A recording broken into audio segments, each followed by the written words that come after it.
ಇದು ಅಜ್ನಳ್ಳಿಲಿ ಇರೋ ಮೂರ್ತಿ ಅಣ್ಣಾರ್ ಓರಿ ಈಗ ಇದು ಪ್ರೆಸೆಂಟ್. ಪ್ರೆಸೆಂಟ್ ಓರಿ. ಮೂಲತಃ ನಿಮ್ಮ ಮನೆಯಿಂದ? ಮೂಲತಃ ಇಲ್ಲ, ಮೂಲತಃ ಅಂಗನಾಪುರದ ಒಂದು ಫಾರ್ಮಲ್ಲಿ ಇತ್ತು. ಜನ ಮಾಗಡಿ ಕಲ್ಲಳ್ಳಿ ಪಟೇಲ್ ರವಿ ಪಟೇಲ್ ಅಂತ ಅವ್ರಿಗೆ ಹೋಗಿ ಮಂಡ್ಯ ಕಲ್ಲಳ್ಳಿ ಪಟೇಲ್ ಅಲ್ಲಿಂದ ಪಿಚ್ಕುಂಡಿ ಪಾಳ್ಯ ಅಂತ ಇದೆ ಇಲ್ಲಿ ಬಿಡದಿ ಹತ್ರ, ಅಲ್ಲಿಗೆ ಬಂತು. ಅಲ್ಲಿಂದ ಪೇಟೆ ರವಿ ಅಂತ ರಾಮನಗರ ಕೇಳಿರ್ಬೋದು. ಪೇಟೆ ರವಿಯಿಂದ ನನ್ನ ಹತ್ರ ಕನ್ಫರ್ಮ್ ಅಲ್ಲಿ 4 ವರ್ಷದ ಇದನ್ನ ನಾನು ಮೂರ್ತಿ ಕೊಟ್ಟಿದ್ದೆ. ನೀವು ಸ್ಟಡ್ ಬುಲ್ ಮಾಡ್ಬೇಕು ಅಂತಾನೆ ತಂದಿದ್ರಾ ಇಲ್ಲ ಎತ್ತು ಮಾಡೋಣ ಅಂತ ತಂದಿದ್ದೀರಾ? ಏನ್ ಆತರ ಇಲ್ಲ, ಒಳ್ಳೆ ಕರು ಇರ್ಲಿ ಅಂತ ತಂದಿದ್ದೆ.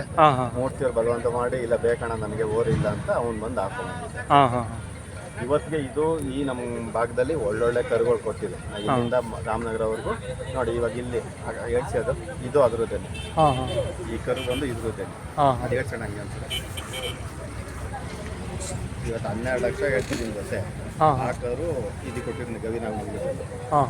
ಸುಮಾರು ಕರುಗಳು ಇದ್ರದ್ದೇನೆ ಈಗ ಸುತ್ತಮುತ್ತ ಚಾಲ್ತಿಯಲ್ಲಿ ದೊಡ್ಡ ಕರುಗಳೆಲ್ಲ ಎಲ್ಲ ಈಗ ಘಾಟಿಲಿ ನಮ್ಮ ಕೆಂಗಲ್ ಜಾತ್ರೆ ಎಲ್ಲ ಮೆರೆದವೆಲ್ಲ ಸುಮಾರು ಕರುಗಳು ಇದಕ್ಕೆ ಕೊಟ್ಟಿದೆ.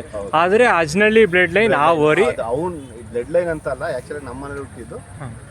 ಅವನಿಗೆ ಹೆಸರು ಮಾಡಿಕೊಟ್ಟಿದಂತ ಓರಿ ಅವತ್ತಿಂದ ಅಜ್ನಳ್ಳಿ ಬ್ಲಡ್ ಲೈನ್ ಅಂತ ಆಯ್ತು. ಆದ್ರೆ ಒಟ್ನಲ್ಲಿ ಹೌದು. ಈಗ ಪ್ರೆಸೆಂಟ್ ಹೇಗೆ ಅಂದ್ರೆ ಬಸ್ತಿ, ಇವಾಗ ಅವನು ವೆಂಕಟೇಶ್ ಅಂತ ಬಸ್ತಿ ವೆಂಕಟೇಶ್ ಓರಿ ಅಂತ ಬಸ್ತಿ ಬಲರಾಮ ಇವ್ ಮೂರ್ತಿಯಿಂದ ಅಜ್ನಳ್ಳಿ ಬ್ಲಡ್ ಲೈನ್ ಅಂತ ಈಗ ಅದನ್ನ ಕನ್ಸಿಡರ್ ಮಾಡ್ಬೋದು. ಆದ್ರೆ ಇದ್ರ ಅಮ್ಮ ನನ್ನ ಹತ್ರ ಇತ್ತು. ಅದ್ರಪ್ಪ ಮೂರ್ತಿ ಅಣ್ಣ ಅಜ್ನಳ್ಳಿ ಮೂರ್ತಿ ಅಣ್ಣ ಅರ್ಥ ಆಯ್ತು. ಅದು ಬ್ಲಡ್ ಲೈನು. ಇದು ನೀವು ಆ ಕಡೆಯಿಂದ ತಂದಿದ್ದು? ಆಕ್ಚುಲಾಗಿ ಅದ್ರದ್ದು ಈಗ 1 ವರ್ಷದವರೆಗೂ ಅದ್ರೊಂದು ಕರು ಇಟ್ಕೊಂಡಿದ್ದ ಮೂರ್ತಿ. ಅದಕ್ಕೂ ಒಳ್ಳೊಳ್ಳೆ ಕರು ಬಿದ್ದಿದೆ. ಇವತ್ತೊಂದು ಹೆಣ್ಗರು ಮೆರವಣಿಗೆ ಆಗ್ತಾ ಇಲ್ಲ. ನಮ್ಮ ಲಾಯರ್ ಜಗದೀಶ್ ಅಂತ ಹೊರತದೆ, ಅವ್ನ ಕರು ಇವತ್ತು ಮೆರವಣಿಗೆ ಆಗ್ತಾ ಅದು ಇದ್ರ ಮಗ ಇತ್ತು ಕಪ್ಪೋರಿ.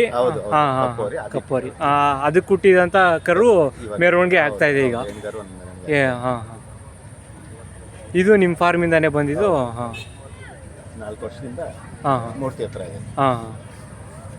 ಇದು ಮಾಮೂಲಿ ನಿಮ್ಮ ಕಡೆ ಆ ಕಡೆ ಕೆಂಗಲ್ ಕಡೆಯಿಂದ ಬಂದಿದ್ದು? ಅಲ್ಲಿ ಒಂದು ಫಾರ್ಮ್ ಅಲ್ಲಿ ಇತ್ತು. ಥ್ಯಾಂಕ್ಸ್ ಅಣ್ಣ, ನಿಮ್ಮ ಮಾಹಿತಿ ಕೊಟ್ಟಿದ್ದಕ್ಕೆ ತುಂಬ ಧನ್ಯವಾದ.